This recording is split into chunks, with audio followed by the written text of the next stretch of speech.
Hi guys, welcome to Anushala by Anushri. From today onwards, we are going to start with Class 8th History, Chapter number 3, Ruling the Countryside. पिछले lecture में हमने देखा कि east India company India आएगी for the purpose of trading. फिर कैसे east India company को trade करने में कुछ कुछ प्रॉब्लम्स का सामना करना पड़ेगा लोकल रूलर्स से, प्रिंसेस से, और इन्हीं वजह से, इन्हीं प्रॉब्लम्स के चलते ईस्ट इंडिया कंपनी का जो इकोनॉमिक पर्सपेक्टिव था उसमें इंक्लूड हो जाएगा आपका पॉलिटिकल पर्सपेक्टिव, है ना। मतलब कि अब वो सिर्फ और सिर्फ ट्रेड करने के बारे में नहीं सोच रहे हैं, ठीक है। धीरे धीरे वो चाह रहे हैं कि उनकी जो टेरिटरी है जहाँ पर उन्होंने ट्रेड को स्टैब्लिश किया है, जहाँ पर उन्होंने अपनी फैक्ट्रीज बनाई है, फोर्टिफिकेशंस किया है, वहाँ पर अब वो पॉलिटिकल पावर भी गेन करे, है ना। पिछले लेक्चर में हमने ये देखा था फ्रॉम ट्रेड टू टेरिटरी, ठीक है। किस तरीके से ट्रेड करते करते ईस्ट इंडिया कंपनी शिफ्ट हो जाएगी टेरिटरी को रूल करने में, और कैसे वो छोटे छोटे बैटल्स लड़के लोकल रूलर्स को एलिमिनेट करके कोशिश करेगी कि वहाँ पर अपना पॉलिटिकल पावर को स्टेब्लिश कर ले, राइट। नाउ ये चैप्टर पिछले चैप्टर से अलग कैसे है? पिछले चैप्टर में हम देखा था कि ब्रिटिशर्स को जब ये लगता है कि हमें टेरिटरी को कंट्रोल करना है, तो सबसे पहले वो मेजर इकोनॉमिक सेंटर्स जैसे कि बंगाल उनको कैप्चर करेंगे, मतलब मेन सिटीज़ को कैप्चर किया जाएगा by the east India company, right. लेकिन इस चैप्टर में हम देखेंगे कि east India company main cities के साथ साथ कंट्री साइड एरिया को भी कैप्चर करने के बारे में सोच चुकी थी, right. For that purpose we must know कि ये कंट्री साइड होता क्या है।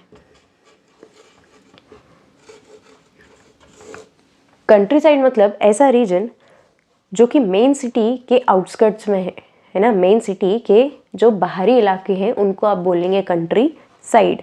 बेसिकली मेन सिटी के आसपास के जो छोटे छोटे विलेजेस होंगे, जो रूरल एरियाज होंगे, उनको बोला जाता है country side. Country side area में क्योंकि रूरल एरिया है तो ज़्यादातर होगा एग्रीकल्चर।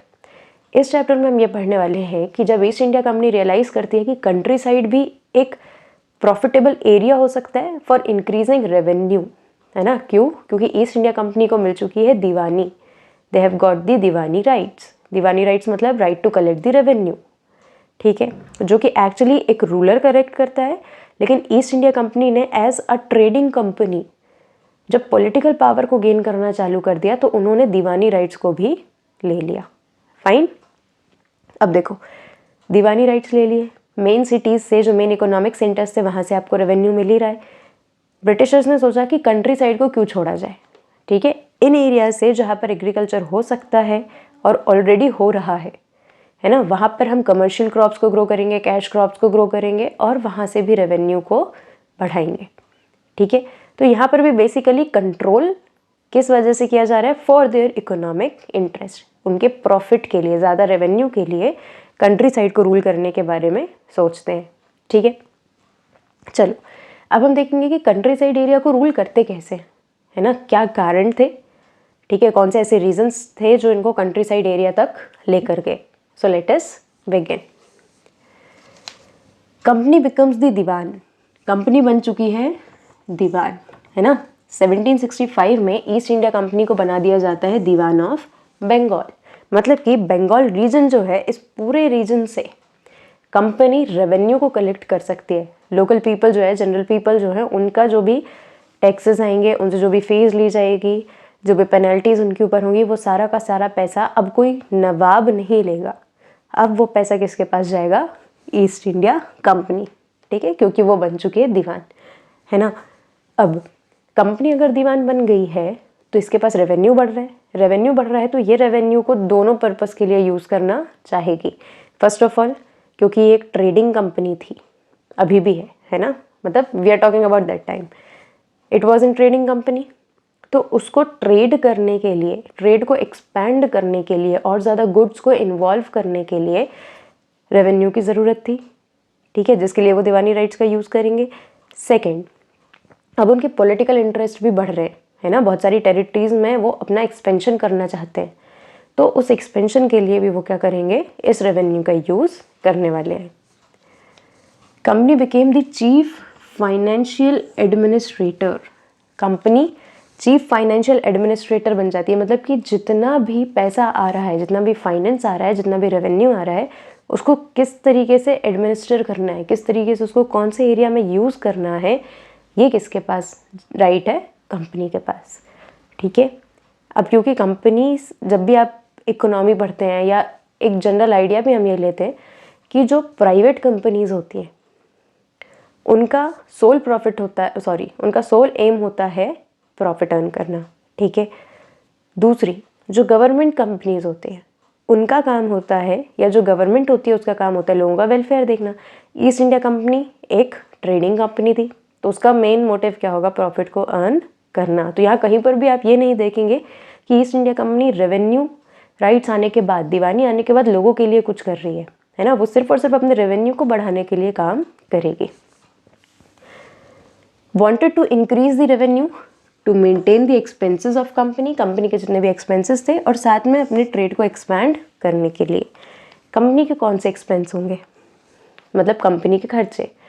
कंपनी के खर्चों में इंक्लूड होगा कंपनी के ऑफिसर्स की सैलरी, ठीक है, जितना भी फोर्टिफिकेशन कंपनी कर रही है वो सारा खर्चा, फिर कंपनी के ट्रेड में लगने वाला जो पैसा है वो भी कहाँ से जाएगा? दीवानी राइट से। ठीक है, मतलब बंगाल के लोगों का जो पैसा था, जो रेवेन्यू था, वो सिर्फ और सिर्फ कंपनी के लिए यूज़ हो रहा था, और साथ में टैक्सेस इतने ज़्यादा इंक्रीज थे कि पीपल उसको पे नहीं कर पा रहे थे, है ना। और जब लोग उसको पे नहीं कर पाएंगे तो उनके अंदर क्या होगा? रेवोल्यूशन जागेगा, राइट। हालांकि यह चैप्टर की शुरुआत है, यहाँ पर हम रेवोल्यूशन नहीं देखेंगे। रेवोल्यूशन आएगा जब हम चैप्टर के एंडिंग में पहुँचेंगे, है ना। इस चैप्टर का जो लास्ट टॉपिक होगा that will be about the revolution by the planters. ठीक है, sorry, revolution by the peasants against the planters. अब प्लांटर्स कौन है, क्या है, ये सब हम देखेंगे आगे। Then revenue for company. Company wanted large revenues but was unwilling to set up any regular system of assessment and collection। ज़्यादातर लोग उस समय क्या कर रहे हैं? एग्रीकल्चर, और कुछ लोग हैं जो आर्टिसंस हैं, है ना। कुछ लोग हैं जो इंडस्ट्रीज बना के रखें। Larger section was agriculture.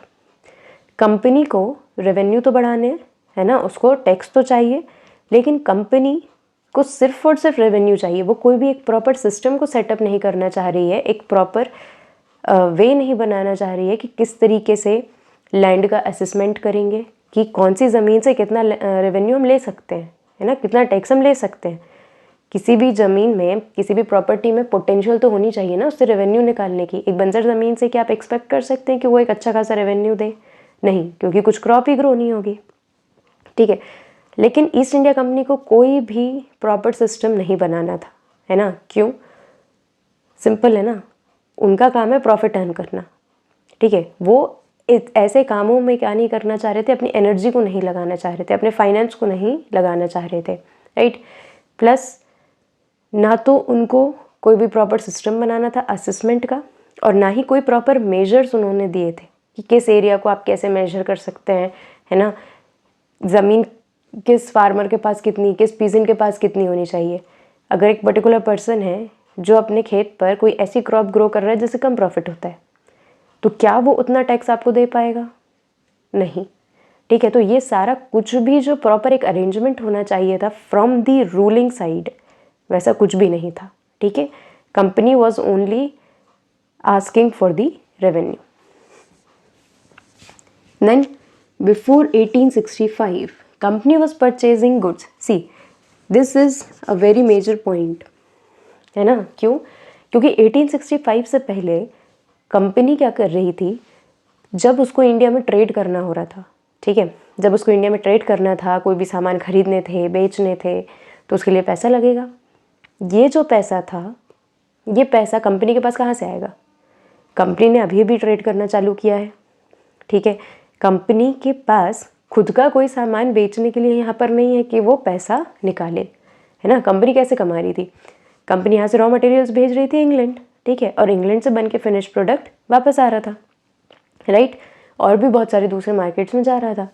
Company को जब यहाँ पर कोई भी चीज़ लेनी होती थी, रॉ मटेरियल्स भी लेने होते थे, तो उनको पैसा मंगाना पड़ता था ब्रिटेन से, है ना, उनको इंग्लैंड से मंगाना पड़ता था पैसा, ठीक है। और पैसा कैसे आता था? In the form of gold and silver, ठीक है। इम्पोर्ट करना पड़ता था। इम्पोर्ट करना यानी किसी भी जोग्राफिकल बॉर्डर के अंदर लाना, किसी भी कंट्री की जोग्राफिकल बॉर्डर के अंदर कोई भी सामान लाने को आप इम्पोर्ट कहते हैं, और उसकी जोग्राफिकल बॉर्डर से किसी भी सामान को बाहर भेजना उसको आप बोलते हैं एक्सपोर्ट। ठीक है। So the company had to import gold and silver to purchase the articles in India. लेकिन 1816 के बाद, 1865 के बाद क्या होगा, यहाँ पर कंपनी, जब इसके पास दीवानी राइट्स होंगे तो कंपनी सोचेगी कि जब हम यहाँ का पैसा, ये जो रेवेन्यू हम इकट्ठा कर रहे हैं, यही पैसे को हम लगाकर सामान खरीद सकते हैं, तो हम ब्रिटेन से पैसा क्यों मंगाएं, है ना।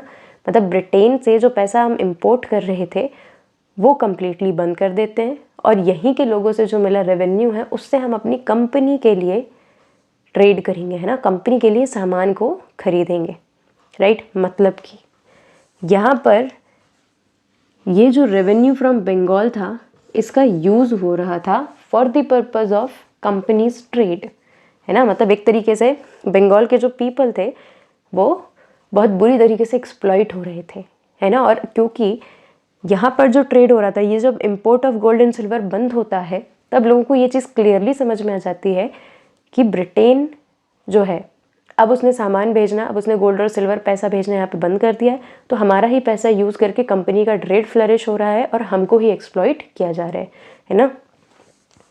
So it leads to crisis in Bengal economy. Obvious सी बात है, बंगाल के लोगों से आप रेवेन्यू इकट्ठा तो कर रहे हो, लेकिन उस रेवेन्यू के बदले में आप उनके लिए कोई भी प्रॉपर सिस्टम क्रिएट नहीं कर रहे हो, है ना। उनके वेलफेयर के लिए कोई काम नहीं कर रहे हो, उनकी जो इकोनॉमिक कंडीशन उसको सुधारने के लिए कोई काम नहीं कर रहे हो। सारा का सारा पैसा किसके पास जा रहा है, कंपनी के पास। तो ऐसे में जो इकोनॉमिक कंडीशंस है वो ख़राब होने लगेंगी लोगों की, और पूरे बंगाल में इकोनॉमिक क्राइसिस जनरेट हो जाएंगे। Then crisis for artisans. ये जो क्राइसिस था ये सिर्फ एग्रीकल्चरल पीपल के लिए नहीं था, it was also for the artisans. Artisans के लिए क्यों? क्योंकि कंपनी यहाँ से रॉ मटेरियल्स भेज रही थी ब्रिटेन, वहाँ पर था इंडस्ट्रियलाइजेशन, वहाँ पर फैक्ट्रीज थी, मॉडर्नाइजेशन था, जिसके कारण वहाँ से बना हुआ जो सामान इंडिया में आता था for the purpose of selling, वो होता था कॉस्ट फ्रेंडली, है ना। मतलब बहुत ही कम कॉस्ट में बना होता था तो सस्ते में बेचते थे, सस्ते में बेचते थे। तो यहाँ के आर्टिशंस जो काम बिना मशीनरी के या जो हैंडमेड काम कर रहे थे, उनका प्रोडक्ट महंगा होता था, और लोगों के पास क्योंकि ऑलरेडी इकोनॉमिक क्राइसिस चल रहे थे तो लोग सस्ता सामान खरीदना ज़्यादा प्रेफर करते थे। तो हमारे यहाँ के आर्टिशंस का सामान हम खुद ही नहीं खरीद पा रहे थे, जिसके कारण क्या होता है, आर्टिशंस को बहुत सारी इकोनॉमिक कंडीशंस का सामना करना पड़ता है। उनके लिए भी काफ़ी क्राइसिस आ जाते हैं, बहुत सारे आर्टिशंस को अपना काम छोड़ना पड़ता है, ठीक है। बहुत सारे आर्टिशंस को अपनी दुकानें बंद करनी होती हैं, और ट्रेडिशनल जो काम वो कई सालों से करते आ रहे हैं, जनरेशन बाय जनरेशन जो पास ऑन होता था, उस काम को बंद करना पड़ा। पीजेंट्स वर अनेबल टू पे डी ड्यूज, है ना। जो भी टैक्सेस पीजेंट्स पर लगाया जाता था, जो भी एग्रीकल्चर पर रेवेन्यू लगाया जाता था, वो पीजेंट्स नहीं दे पा रहे थे। Why? Because taxations were very high. Agricultural production showed sign of collapse. Agriculture को इतना ज़्यादा एक्सप्लॉइट किया जाएगा, कैसे, ये हम देखेंगे आने वाले लेक्चर्स में। बहुत सारे रेवेन्यू सिस्टम्स लेकर आएंगे, परमानेंट सेटलमेंट, रियोतवारी सिस्टम, या आपका जो महलवारी सिस्टम है, ऐसे बहुत सारे रेवेन्यू कलेक्शन के लिए अरेंजमेंट्स किए जाएंगे, जो कि सारे के सारे कहीं ना कहीं एक्सप्लॉइटिंग है, और सबके सब बहुत ही ज़्यादा भार डाल रहे हैं किसके ऊपर, आपके पीजेंट्स के ऊपर, है ना। जिसमें पीजेंट्स के पास खुद की ज़मीन पर कोई राइट्स नहीं है, पीजेंट्स को टैक्सेस बहुत ज़्यादा हाई पे करने हैं, ज़मींदार्स को बना दिया जाएगा पावरफुल, है ना। तो ज़मींदार्स भी किसको एक्सप्लॉइट कर रहे हैं, पीजेंट्स को, और कहीं ना कहीं ज़मींदार खुद भी एक्सप्लॉइट हो रहा है बाय दी ब्रिटिशर्स, राइट। तो ऐसे 2-3 सिस्टम्स आएंगे जिनको हम आने वाले लेक्चर में पढ़ेंगे। देन इन 1770s यहाँ पर आ जाएगा एक फेमाइन, जो कि 1/3 पॉपुलेशन को मार देगा। अब ये 1770 का जो फेमाइन आया है, ये एकदम से कैसे आया? ये फेमाइन एकदम से आया ही नहीं, है ना। It was the repercussions of so many agricultural problems. यहाँ पर हम देखेंगे इंडिगो एक ऐसी क्रॉप है जिससे ब्लू कलर बनता है, और वो ब्लू कलर बहुत ज़्यादा ज़रूरी लग रहा था ब्रिटिशर्स को, क्योंकि वहाँ पर ब्रिटेन में चल रहा था इंडस्ट्रियलाइजेशन और टेक्सटाइल इंडस्ट्री बहुत ही बड़े लेवल पर फ्लरिश कर रही थी। अब टेक्सटाइल के लिए कॉटन वगैरह जो दूसरे फाइबर थे वो इंडिया से ले गए। वहाँ पर कपड़ों को कलर करने के लिए, डाई करने के लिए उनको एक ब्लू कलर का ज़रूरत थी, है ना। मतलब ब्लू कलर क्यों? क्योंकि it was the first colour जो इन्होंने नेचुरली इन्वेंट किया था। कैसे? इंडिगो से, ठीक है। लेकिन इंडिगो एक ऐसी क्रॉप थी जो बहुत ही ज़्यादा ख़राब थी सॉइल के लिए, है ना। इंडिगो को ग्रो करने के बाद उस ज़मीन को 2-3 साल बाद आप यूज़ नहीं कर पाएंगे for the production of food grains. अब फूड ग्रेन्स का प्रोडक्शन एक ही कम, ब्रिटिशर्स जो हैं या जो कंपनी है वो फोर्स कर रही है पीजेंट्स को कि आप इंडिगो ग्रो करें, है ना, आप कैश क्रॉप्स को ग्रो करें, कमर्शियल क्रॉप्स को ग्रो करें, जिसकी वजह से क्या होगा कि फूड ग्रेन्स का प्रोडक्शन बहुत ही कम हो जाएगा, सॉइल क्वालिटी बहुत ही ज़्यादा कम होगी और फेमाइन लाइक सिचुएशन वहाँ पर आएगी जो बंगाल में बहुत सारे लोगों को मारेगी, है ना। और यही सारा अग्रेशन लोगों में इकट्ठा होते जाएगा और फिर वो इंडिगो प्लांटर्स के अगेंस्ट करेंगे revolution, right. So this lecture was actually a kind of introduction to the whole chapter, है ना। नेक्स्ट लेक्चर से हम शुरू करने वाले हैं किस तरीके के रेवेन्यू सिस्टम्स यहाँ पर जनरेट होते हैं और उनके क्या फ़ायदे और क्या नुकसान थे, राइट। सो आई होप ये लेक्चर आपको समझ में आया हो, एक इंट्रोडक्शन समझ में आया होगा। And if you have any doubt, do ask me in the comment section and don't forget to like, comment, share and subscribe. Thank you.